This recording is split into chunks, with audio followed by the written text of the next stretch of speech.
Dans Sporty News aujourd'hui, Usain Bolt en pleine polémique, des photos compromettantes dans le portable de Gérard Piqué, Rafael Nadal n'aime pas le bleu, une pub de Michael Jordan fait polémique et le nouveau logo de Novak Djokovic.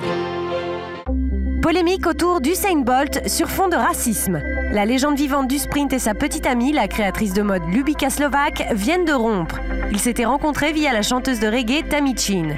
Une photo des deux amoureux en train de s'embrasser, publiée dans le journal local le Jamaican Observer, a déclenché une controverse en Jamaïque. Certains fans de la star n'ont pas apprécié qu'il sorte avec une femme blanche et l'ont fait savoir. Des caricatures de mauvais goût sont également sorties dans la presse. Face à la pression populaire, le couple a décidé de se séparer. À l'approche des Jeux Olympiques, cela va-t-il déstabiliser l'athlète le plus attendu de l'événement londonien? On espère que non. Gérard Piqué a été pris la main dans le sac. Selon le magazine People espagnol In Touch, sa petite amie, la célèbre chanteuse Shakira, a découvert des photos de mannequins dénudés dans son téléphone portable. Une source proche de la Colombienne affirme que le défenseur du FC Barcelone les aurait échangés avec ses coéquipiers. Shakira n'aurait évidemment pas apprécié cette découverte. Elle serait déçue de l'attitude de son chéri, surtout que Gérard Piqué n'a pas vraiment su se défendre. Du coup, un de ses amis est venu à son secours en déclarant « C'est de sa faute à elle, elle n'a pas à fouiller autant dans son téléphone ». Imparable comme explication. Le couple a été rattrapé par cette histoire personnelle alors qu'il faisait profil bas depuis des mois. Pep Guardiola, l'ancien entraîneur du FC Barcelone, avait préféré laisser Piqué sur le banc très souvent en 2012, trouvant que son défenseur se dispersait trop. Être le petit ami de Shakira n'est pas de tout repos.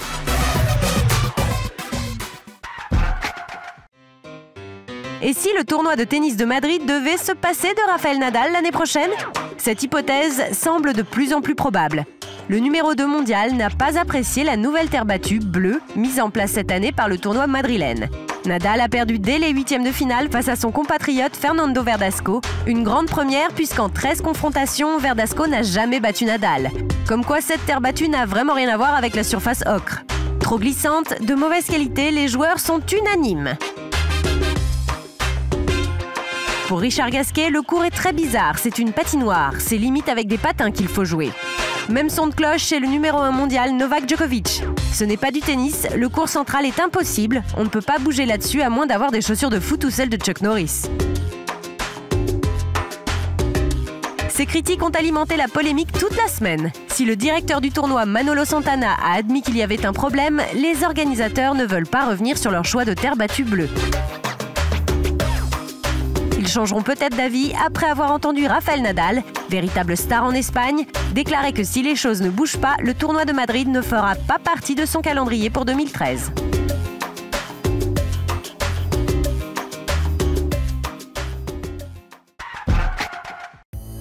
La santé avant tout. C'est le message défendu par un groupe de santé publique américain qui demande le retrait d'une publicité Gatorade. La marque de boissons énergétiques avait mis en avant la performance de Michael Jordan lors du match 5 des finales NBA 97, auteur de 38 points malgré une grosse fièvre, pour expliquer que la victoire vient de l'intérieur. Pour cette association, pousser les jeunes à faire du sport alors que l'on est malade est contraire aux principes de sécurité. Sur le fond, difficile de leur donner tort. Tout le monde n'est pas un surhomme comme Michael Jordan. Alors à quoi bon prendre des risques? En tout cas, Michael, bien qu'amoindri, a bien fait de se lever ce jour de 1997. Avec ou sans Gatorade.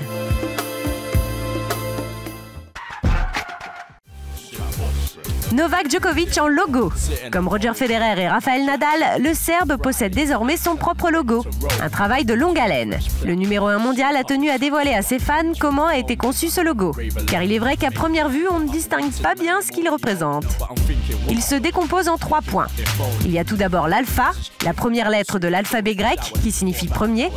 Le logo reprend ensuite cette initiale médiévale serbe, synonyme de tradition. Enfin, les courbes mettent en avant une devise « Birds in flight, dreams and freedom ». Un oiseau en vol, des rêves et la liberté, en français. Djokovic est très fier du résultat. Il voulait quelque chose qui soit à la fois unique et symbolique.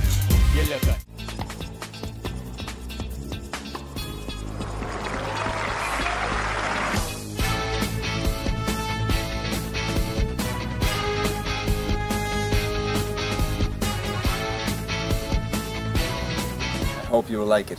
Enjoy. Du soleil, du football et de l'alcool. Les députés brésiliens ont autorisé la vente d'alcool dans les stades de la Coupe du Monde 2014 au Brésil. Normalement interdite dans les enceintes brésiliennes, la consommation d'alcool sera donc autorisée lors de la Coupe des Confédérations 2013 et la Coupe du Monde 2014.